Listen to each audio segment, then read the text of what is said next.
munaasabadda 25 guurada shirkii carta oo taariikhda Soomaaliyeed meel weyn uga jirta oo wax badan aan ku xasuusanayno waxa iyadana aad u mudan in la amaano lana sheego Soomaaliya markay godka ku dhacday cid kastoo wax u qabatay hay'ad ha ahaato qof ha ahaato organization ha ahaato waxaan rabaa marka maanta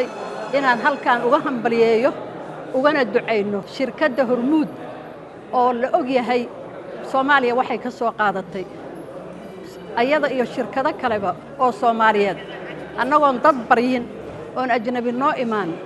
dadka iyo dalka wax u tareen khayr allaha siiyo caruurihii aabbahoyaashood la dilay hooyooyinkii aan waxba haysan dadkii maatida ahaa bay kor u qaadeen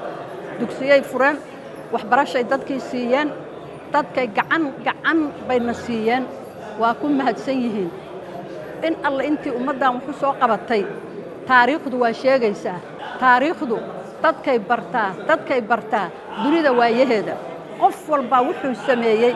taariikhda sheegaysa waxaan leeyahay in alla intii dalkan wax u soo qabatay kuwii dhintayna ilaahay ha u naxariisto kuwa noolna ilaahay cimri dheeriha noo siiyo